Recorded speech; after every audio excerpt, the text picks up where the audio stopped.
welcome to GCSE Maths Foundation Unit 1. So this is everything that appears in Unit 1 of the Foundation GCSE. And I'm going to do one of these worksheets for every unit.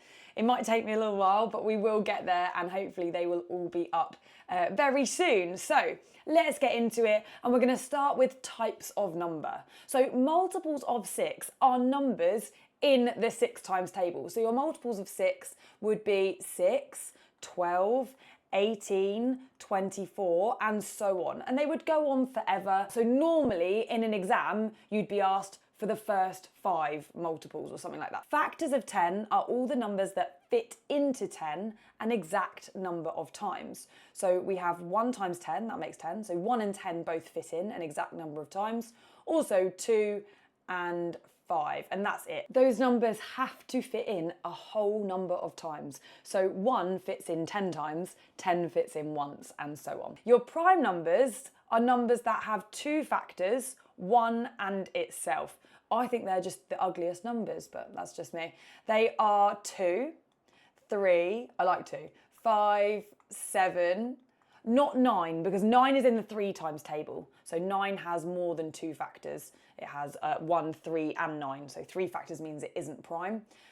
We've got then 11, and then 13, and 17, and so on. And particularly on Edexcel, I find that they love to ask you about the prime numbers between 20 and 30. So just worth noting that if you carry on going, you've got 19 there as well. So let's go 19, let's go 23 and 29. Really worth knowing 23 and 29 are your prime numbers in the 20s. Square numbers then are the answer when you multiply a number by itself. So 1 times 1 is 1, that's a square number. 2 times 2 is 4, that's a square number.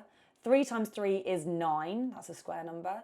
4 times 4 is 16, and multiplying a number by itself is squaring it. Squaring it means multiplying it by itself. So the next one's 25, the next one's 36, and so on. Now, similar to that, we have cube numbers. A cube number is when you do 1 times another 1. So 1 times 1 times 1 is 1. 2 times 2 times 2, well, 2 times 2 is 4, times that by 2 is 8. And they get really big really quickly. 3 times 3 is 9, times that by 3, and we get 27, and so on. 4 times 4 times 4 is 64. 5 times 5 times 5 is 125. Like I said, they get really big really quickly. I would definitely remember them up to 125 if you can. Moving down, we have BIDMAS. Now, I've written this in a kind of weird way, but only because division and multiplication should be on the same level, and so should addition and subtraction. So this is the order of operations. We always need to make sure we're looking at the brackets first, then the indices. So you might want to do like an arrow going down like this. This is the most important order. Then division, I'll put divide, multiply, add and subtract. And so these two are the same level of importance, and so is add and subtract. So if, for example, I had 10 take away 3 add 4, a lot of students would say to me, well, I need to do the 3 add 4 part first because addition comes before subtraction when we do BIDMAS, and that's not the case. Adding and subtracting are on a level, so we just work from left to right when we have subtract and add. So this would be 10, take away 3, which is 7, take that 7 and then add the 4, so this would equal 11. Over here then, let's have a go at this one. I've got 4 squared, add 6 times 12. Firstly, there are no brackets, so we don't need to worry about that. Next is going to be indices, and indices is the power here. So 4 squared means, just as it did up here, we're squaring it. So 4 multiplied by 4 is 16, and then we've got 16 add 6 multiplied by 12. The next most important thing is division and multiplication. So now I'm going to look at the multiplication part over here. 6 times 12 is 72. And so we need to do 16 add 72, and the answer there is going to be 88. Next, we're going to have a look at these symbols. So this is an equal sign. It means that what is to the left of it is the same as what's on the right. This one is greater than. It means that whatever's on the left here is bigger than whatever is on the right. And you might have learned the crocodile eats the bigger number, which is absolutely fine. As long as you're putting the bigger thing on the bigger side, that's great. Same for this one, except your bigger thing is going to go over here on the right and your smaller thing on the left. So with this question here, put one of the following symbols in the box to make the statement correct. First, we need to see, are they the same or is one bigger than the other? Well, -5 is not equal to 4. So this is not going to be the equal sign. And I think when it comes to negative numbers, it's helpful to think about a number line. -5 would be all the way down here, whereas 4 is up here. And anything that is further that way is going to be smaller than anything that is that way. So the more we go to the left, the smaller we're going. So -5 is our smaller number, which means my symbol needs to be that. We need the smaller thing on the left and the greater thing on the right. For the next question, we are asked to write down the value of the 9 in the number 31,892. And a lot of students would say to me, oh, it's in the tens column. And you're right, it is in the tens column, but just putting tens is not going to get you the mark. You need to say the value of that 9, which is that it's either 9 tens, that would be okay, or 90, or you can write the word 90. Any of those things is absolutely fine, but you need to say what that 9 is worth, and because it's in the tens column, it's worth 90. Next, we have round 652.83 to the nearest 100. And this is our hundreds column here, where the 6 is, and we always need to check the next column over. And the next column over in this case is the tens column, and we have a 5 in our tens column. So 5 and above tells us to round up, 4 and below is going to round down. So because it's a 5, it's going to round up, which means instead of keeping it at 600, we're going to take it up to 700. 652 is closer to 700 than it is to 600, and that is now rounded to the nearest 100. Down here at the bottom, we have round 24.729 to 1 decimal place. And 1 decimal place means one number after the decimal point. So there is my first decimal place. The next column, which we always check the next column, is a 2. And we know that 2 rounds down, so it's going to be closer to the 7 than it is to go up to the 8. So that is going to be 24.7. If that 2 had been a 7 or an 8 or a 9, we would have rounded it up and it would have been 24.8. But we rounded down here, so 24.7. I'm going to use a squiggly equals to say that is roughly equal to, because we've rounded. Next, we are ordering decimals. So we're going to write these numbers in order of size, starting with the smallest number. And I find that students find this a little bit easier if we write them on top of each other and we make them all the same length. So I'm going to put 0.31 underneath, then 0.013, and then 0.13. And I'm going to use zeros because there's nothing in that column, there's nothing in that column, there's nothing in that column, and there's nothing in that column. And that just makes your life a little bit easier because we can now take it one column at a time. Now looking in the first column, the ones column for all of them, 0, 0, 0, 0. So that's not helping me decide which one is the smallest. I'm now going to move over to the tenths column. And the top number has a 3, the second number has a 3, the third number has a 0, and the fourth number has a 1. So I'm only looking at that column rather than any more, and I can now see that because this one had the 0, that is my smallest number. So 0.013 is going first. Let's cross that one out then. Now let's have a look at the others, and next is the value with a 1 in that column. So now this one is my next smallest. I'm going to put 0.13, and now it's going to be between these top two. Now they both have a 3 in the tenths column, so we can no longer use that to help us decide, and we're going to go over another column. I've got 0 and I've got 1. Well, the column with a 0 is going to be smaller. So this number up here is my next smallest, 0.3. You don't need to use all the zeros once you've decided. And then last but not least is 0.31. Just squeeze that in there. That is now in order going from smallest to biggest. Next, we're going to work out 3.56 multiplied by 7.8. And I have two ways of doing this. You're either going to do 356 multiplied by 78. So traditional column multiplication, but take the decimal points out. You don't need to worry about them. It's not going to change the numbers that are in your answer. It just changes where that decimal point goes back in at the end. So we'll worry about that afterwards.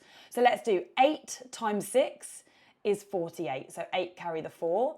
And then 8 times 5 is 40. Add that 4 is 44. So 4 carry the 4. 8 times 3 is 24. Add that 4 is 28. Now we're moving over to the 7 and we're going to deal with that, except it's not really 7, it's 70. So we have to remember to put a 0 in here to hold the place value. I like to put a smiley face in it and I like to call him Bob, but that's just me. Now 7 times 6 is 42, so 2 carry the 4. 7 times 5 is 35, add the 4 is 39. And 7 times 3 is 21, add that 3 is 24. Now we can add down. 8 add 0 is just 8. 4 add 2 is 6. 8 add 9 is 17, so 7 carry the 1. 2 add 4 add 1 is another 7, and then 2 there. So I've got 2, 7, 7, 6, 8. And we know that the question is roughly, if I was going to round it, 4 times 8. And 4 times 8 is 32. So I don't think this answer can be 27,768. I don't think it can be 277.68 or 2,776.8. None of those answers are anywhere near to 32. But I'm happy if the decimal point is here. 27.768 seems like a sensible answer. This was a little bit smaller than 4 and a little bit smaller than 8, so I think the answer should be a little bit smaller than 32. You can also see, and some students find it helpful, there are 1, 2, 3 numbers that were after the decimal point in my question, and therefore 1, 2, 3 numbers there that are going to be after the decimal point once I've done that working out. Now, the other method that lots of you will prefer, and I have to say when I examine for GCSE, I do see this go wrong less often. I think it's just all these little numbers. It has such a tendency of going wrong when you're in an exam situation, but you do whichever one you prefer. That's the most important thing. And the great thing about maths is we all get to the same answer, doing it different ways. I'm doing 3 boxes going across because there are 3 digits in my first number, and I'm doing 2 boxes going down because there are 2 digits in my second number. So 3.56 multiplied by 7.8. And every box needs to be split diagonally. Don't try and do long sweeping things all the way down. It's just easier to do them individually, less likely to go wrong, because I think drawing the box is probably the hardest bit of this. And I make them all a little bit longer at the bottom, so I've got somewhere to put my answer. Now to multiply here, I'm going to do the number at the top multiplied by the number at the side. So 6 multiplied by 7 is how we're filling out this box. 6 times 7 is 42. So let's put 4 and 2. 6 times 8 is 48. 5 times 7 is 35, 5 times 8 is 40, 3 times 7 is 21, and 3 times 8 is 24. Now we're going to add down each diagonal section. So when I say that, I mean that bit, that bit, that bit, that bit, and that bit, and we're just adding those up. So I've just got 8 here. 2 add 4 add 0 is 6. 4 add 5 add 4 add 4 is 9 add 8, so 17, 7, carry the 1, and then we carry that 1 into the next diagonal section. 3 add 1 add 2 add 1 is another 7, and then I've just got 2 up there. So 2, 7, 7, 6, 8, the exact same digits as we got the other way. You're just going to go down with 1 decimal point and across with the other, and wherever they meet, you can go down that diagonal, and that tells you that the decimal point is going to go there, 27.768 as our answer. Let's talk negative numbers. If I'm multiplying and dividing with negatives, you just need to do it like normal. If it's 1 negative and 1 positive, then my answer is going to be negative. If they are both negative, then the answer is going to be positive. So minus 9 multiplied by 3, let's just do 9 times 3, which is 27. But one of these numbers was negative. So a negative times a positive means my answer of 27 needs to be negative as well. However, when I'm adding and subtracting, the rules change slightly. Now I want you to think about a number line. If you're at minus 8, which is your starting value here, minus 8, and you're adding 10, adding always means we're going up the number line. So we're going to go past 0, we're going to keep going. It will take me 8 to get up to 0. And then I would go another 2. So up here, I've added 10 by going all the way up like that. And so my answer to -8 add 10 would be 2. So adding and subtracting, I want you to think of a number line and try and think which way would you be going. For -16 divided by 2, we're going back to the rules as before. I'm going to do it like normal. 16 divided by 2 is 8. One of them is negative, one of them is positive, so my answer is going to be -8. And down here, if I'm subtracting a negative, that is going to turn into an add. So 4 add 8 is just going to be 12. Next, the temperature at midnight is -2 and at midday it's 14. What is the difference in the temperatures at midnight and midday? And again, I just want to use that number line. I'm down at -2 and in the daytime we're up at 14. What is the difference between those values? Well, from -2 to 0 would take me 2, and then from 0 to 14 is 14 more. So the difference altogether would be 16. And that difference we would just give as a positive value, and 16 is the difference. 16 degrees C would be my answer there. Right, I've swapped sides so I'm not in the way. Work out an estimate for 3.56 times 19.8 all divided by 38. And this would be the sort of question that we might see on a non-calculator paper. To estimate, we're just going to round each of the values to one significant figure, which means we want one digit that isn't a 0. So for 3.56, I would round that, and I'm going to use roughly equal to 4. 3.56, we're going to round to 4, to one significant figure. 19.8, we're going to round to 20. And we're going to divide all of that by 38, which rounded to one significant figure. 3 is my first significant figure here, the 3 in the tens column. Check the next number, it's an 8, which rounds up, so that's going to be 40. I've now got 4 lots of 20, which is 80, divided by 40, which simplifies to 8 divided by 4, which is just going to be 2 as my answer there. We know that whatever that answer is, it's roughly 2. Next, we're asked to write 120 as the product of its prime factors. That's the tree thing, if you know it like that. So we're going to start with 120 at the top, and we need to find two numbers that multiply together to give 120. I'm going to do 12 times 10, why not? But it doesn't matter what you pick. Now, you just need to decide if you've got to a number that's a prime number, which are back over there at the top. So the prime numbers are 2, 3, 5, 7, 11, 13, and so on. They only have two factors, 1 and itself. So neither of my numbers are prime. If you'd done 60 and 2, 2 would be prime and you would circle that. So I'm going to carry on with both of mine. 12, let's do 3 times 4. 3 is prime, so I'm going to circle that. And 4 is 2 times 2, and they're both prime. 10 is 2 times 5, and they're both prime. So writing it as the product of its prime factors, we're now going to take all of the circled numbers and make sure we multiply them together. Don't write them with commas in between. That is not going to be it. We need to say it's 2 times 2 times 2 times 3 times 5. And if you did that, 2 times 2 times 2 is 8, multiplied by 3 is 24, multiply that by 5, you get 120. So it shouldn't matter how you broke this down, you should always get that answer. And you might want to write that as 2 cubed times 3 times 5, which we would say is in index form. Now, to find the highest common factor and lowest common multiple of two numbers, the highest common factor is the biggest factor that fits into both, and the lowest common multiple is the first number in both of their times tables.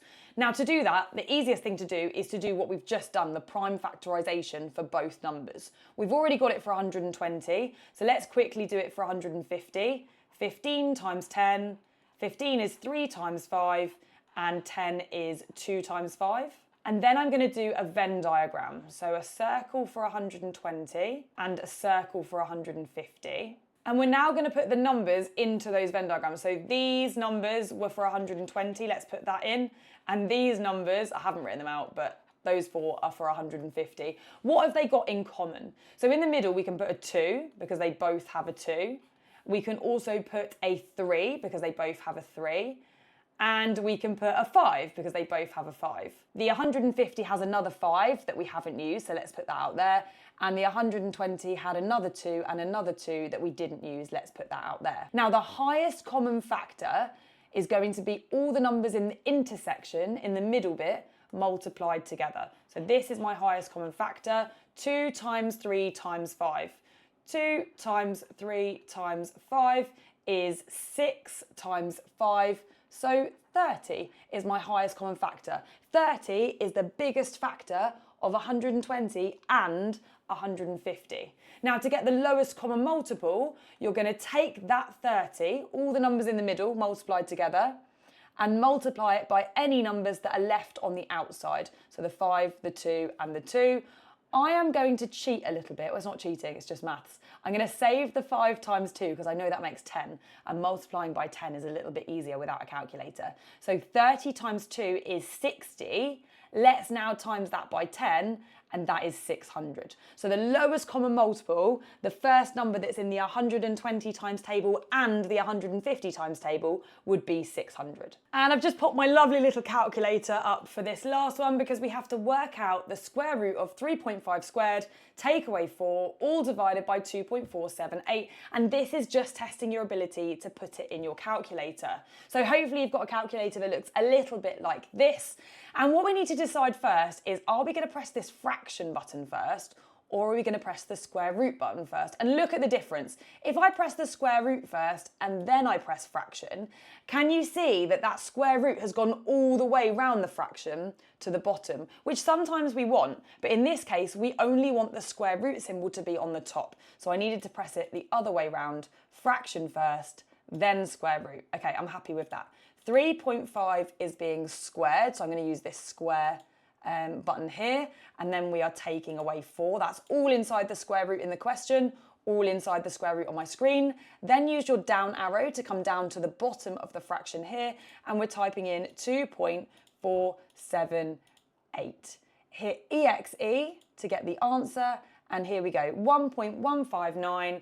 And it says write down all the figures on your calculator display. So 1.159112721. Then it says now give your answer to 2 significant figures. Well, significant figures, we're going to start counting from the first value that isn't a 0. So here is my first significant figure. Here is my second significant figure. Always check the next column. And because it's a 5, we know that rounds up. So your answer to 2 significant figures would be 1.2.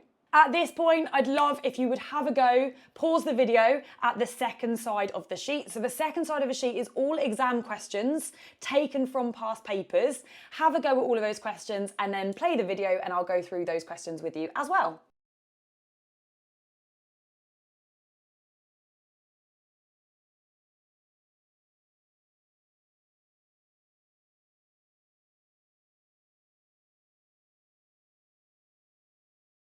Factors of 30, you should have 1 and 30, 2 and 15, 3 goes in 10 times, 4 doesn't go in, and 5 goes in 6 times. And then because you've already got to 6, you know you've got them all. You would need all of those for the 2 marks there. I think if you had maybe 5 or 6 of them, you'd probably get 1 mark. For the next question, 3 multiplied by 5, add 7. And I didn't like this question because I thought even if you didn't know BIDMAS, you probably would have started with 3 multiplied by 5. But yes, that's the bit that is the most important that we're going to do first. 3 times 5 is 15, then add 7, and we get 22. And then we have 2 cubed, and 2 cubed is going to mean 2 times another 2 times another 2. 2 times 2 is 4, times that by 2, and you get 8. Next, let's recap those symbols. From the box, choose a symbol to make the following statement correct.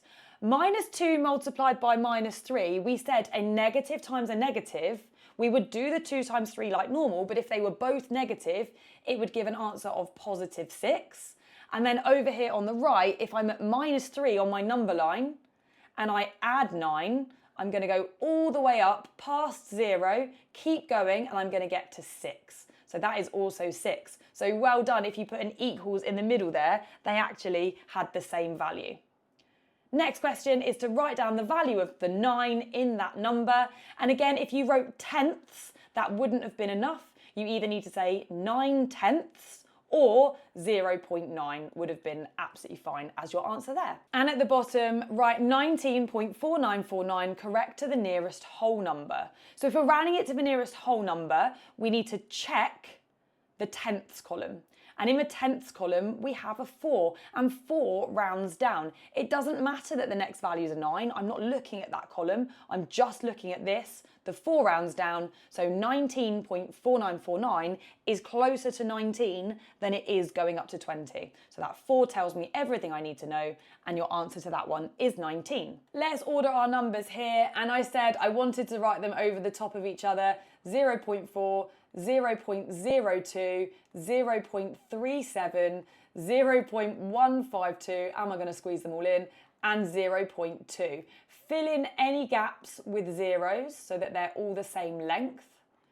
And now let's just compare. So in the ones column, I've just got all zeros. That is not very helpful to me at all.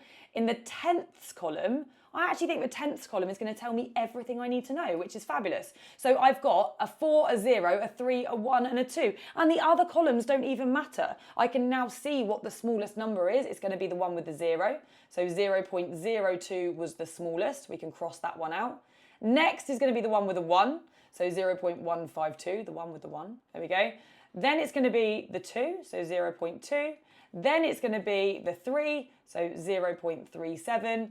And then it's going to be the 4, 0.4 last but not least. Next one, we need to work out 3.67 times 4.2. So either you should have been doing 367 times 42 like this, or your lattice method, drawing those boxes, 3.67 multiplied by 4.2, diagonal, diagonal, diagonal.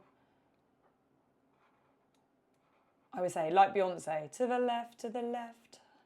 There we go. Where should we start? Over here. 2 times 7 is 14. 2 times 6 is 12. Add the 1 is 13. 2 times 3 is 6. Add the 1 is 7. Let's not forget about Bob. He's blue this time. And then we're going over to the 4. We put that 0 there because actually it's 40. 4 times 7 is 28. I've changed colour, sorry. 4 times 6 is 24, add the 2 is 26, and 4 times 3 is 12, add the 2 is 14. Adding that together, let's go back to green, why not? I've got 4, 8 add 3 is 11, 7 add 6 add 1 is 14, 4 add 1 is 5, and then 1. So 1, 5, 4, 1, 4, and I think this answer is pretty close to 4 times 4. So I think 15.414 makes the most sense. Also, we had 3 numbers after the decimal point in the question, back 3 decimal places there as well. Okay, now looking at the lattice method, 7 times 4 is 28, 7 times 2 is 14, 6 times 4 is 24, 6 times 2 is 12, 3 times 4 is 12, and 3 times 2 is 6. And when it's a number less than 10, we put 0, 6 like that. Now adding down your diagonal columns, I have 4, I have 11, carry the 1, 6, 7, 14, carry the 1, 5 and 1. There we go. Go down with 1 decimal point, across with the other, and wherever they meet, you're going down that diagonal, and 15.414 was your answer, whichever way you did it. In Norway last year, the lowest temperature was minus 15 degrees C. In Norway last year, the highest temperature was 42 degrees C, greater than the lowest temperature. Work out the highest temperature in Norway last year. And I think this is easiest done on a number line. So I'm going to do a number line and I'm going to point to minus 15 to begin with. This is the lowest temperature that was recorded and we want to go 42 higher than this. Now it would take me 15 to get to 0. It would take me 15 to get to 0. And so I need to think, how many more have I got to go? So I've used up 15. I'm trying to go up by 42 in total. So 42, take away 15, more on the floor, borrow from next door. So 12 take 5 is 7, 3 take 1 is 2. I've got 27 more to go. And that means that we would get up to 27 degrees C, and that would be my answer on the answer line there. 27 degrees C was the highest temperature in Norway last year. Up here, we're back to estimating. When we estimate, we round to one significant figure. So this is going to be 800 multiplied by 300, all divided by 50. And 8 times 3 is 24, so let's put 24, but then we're going to make it 100 times bigger for the 800 and 100 times bigger for the 300, and we're dividing that by 50. Now we can simplify that by dividing top and bottom by 10. And now I'm left with 24,000 divided by 5. And I'm just going to use my bus stop for that. 24,000 divided by 5. 5 into 2 does not go. 5 into 24 goes 4 times, remainder 4. 5 into 40 goes 8 times. 5 into 0 is 0, and 5 into 0 is 0. So my final answer here, an estimate, would be 4,800, and we must round each value to one significant figure. Next question was to find the highest common factor. Let's do our prime factorisation again. So 156. Now that's a tricky one. I think I would just half it. So that's going to be 78 multiplied by 2. Let's half it again. 39 multiplied by 2, and 39 is in the 3 times table, so I'm going to say 13 times 3, and 13 is prime, so let's go ahead and circle that. For 130, let's do 10 times 13, 13 is prime, and 10 is 2 times 5. Now doing our Venn diagram, I need a circle for 156, and I need a circle for 130. We need to look if there are any numbers in common. They can go in the intersection, in the middle. So I can put 13 in the middle. They both got 13. I can also put 2 in the middle. And that's it. I've got another 2 left over out here and a 3. And I've got a 5 left over out here. But we know the highest common factor is all the numbers in the middle multiplied together in the intersection. So 13 times 2 gives a highest common factor of 26. If you wanted the lowest common multiple, you would then take that 26, multiply it by 3, multiply it by 2, multiply it by 5. That would give you the lowest common multiple. Let me work it out. Which is 780, just if you were interested. That question asked you for the highest common factor, so 26 is my answer. But if you were looking for the lowest common multiple, the first number in the 156 and the 130 times table, it would be 780. And my calculator's out for this last one. Use your calculator to work out the square root of sine 25 add sine 40 all over cos 25 minus cos 40. And we want to use that square root first so that our entire fraction goes inside it. If we did that in the other order and we did the fraction first and then the square root, then that square root would just be on the top. So we want square root, then the fraction, sine, and then 25 in the bracket there. Shut the bracket because that is the angle, add sine 40. Shut the bracket, go down, and then we have cos 25. Shut the bracket, minus cos 40. That is going to give us an answer of 2.756. Write down all the figures on your calculator display. 2.7560395 and that is your answer there. Thank you so much for watching. I hope you found it helpful, and stay tuned as Unit 2 will be uploaded very soon.